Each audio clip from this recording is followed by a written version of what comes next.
Picture Berlin, 1933. Streets filled with fearful faces, the air thick with a strange silence. People are no longer sure what freedom even means. Some crave it desperately, others hand it over to anyone promising order. Why does freedom, something we're taught to cherish, sometimes make us feel trapped and lost?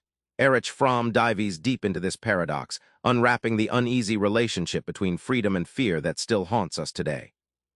Freedom isn't just political, it's a psychological puzzle. Fromm shows how freedom, instead of liberating, can feel like a weight bearing down on us, sparking deep inner conflicts and a desperate search for escape. Fromm traces freedom's origins back to the Middle Ages, when people were tightly bound by tradition and authority. Suddenly, the Renaissance and Reformation kickstarted the rise of individualism. Martin Luther in 16th-century Germany challenged the church's control, planting seeds of personal freedom that would bloom and become a heavy burden in modern society. Imagine freedom as a double-edged sword, bright and promising but sharp and dangerous. It offers choice and self-expression, yet also exposes us to uncertainty and anxiety. Like standing on a cliff with the world sprawling below, liberating yet terrifying. This tension shakes the foundation of our identity, making us crave something to hang onto. This cliffhanger leaves us feeling isolated. Without familiar anchors, loneliness creeps in. Fromm explains that this isolation isn't just emotional, it's existential, a gnawing fear of losing oneself in freedom's vast openness. This fear pushes us toward rigid structures or surrendering our independence, chasing safety over selfhood. So freedom overwhelms. What do people do? Fromm lays out three bold escape routes: authoritarianism, destructiveness, and automation conformity, that explain why many reject freedom even when it's handed to them. Take Nazi Germany as a grim example. Faced with economic ruin and social chaos, millions gravitated to Hitler's authoritarian grip. Fromm describes this as a twisted love affair. People voluntarily gave up freedom, craving a strong figure to tell them who they were. It wasn't blind obedience, it was an escape from unbearable loneliness. Destructiveness is darker.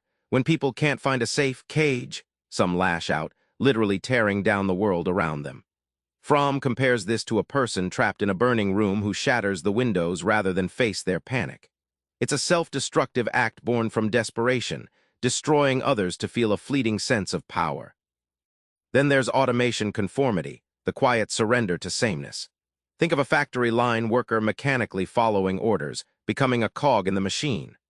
Fromm likens this to a chameleon changing colors. People lose themselves to blend in, sacrificing spontaneity for acceptance and routine, hiding freedom behind a mask of conformity. Freedom finally lands in democracy's lap, but Fromm warns it isn't the whole answer. People might think they have freedom, yet still feel empty, controlled by unseen forces. In democratic societies, people boast about freedom of choice. But Fromm exposes this as largely an illusion. He points out how media, advertising, and societal pressures shape desires and decisions behind the scenes, like puppeteers pulling strings. So, individualism often feels more staged than genuine, confusing freedom with choreographed consent. True freedom, Fromm argues, is spontaneous and creative. Imagine a jazz musician riffing off a melody, free yet deeply engaged. This kind of freedom isn't about picking options from a menu, but about expressing your unique self without fear.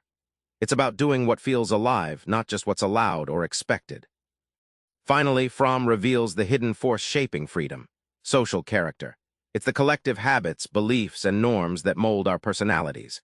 Like a river carving its banks over time, society sculpts how free we can truly be. So freedom isn't just an individual state, but deeply social and relational. Back on those Berlin streets in 1933, freedom wasn't just a political headline, it was a personal battleground. Fromm's insight: freedom alone isn't enough, it's what you do with it that counts. So next time you feel overwhelmed by choices or tempted to blend in, try this: pause. Ask yourself not what freedom is supposed to be, but what freedom feels like for you. That moment may just be your real escape. Subscribe for more book summaries like this one.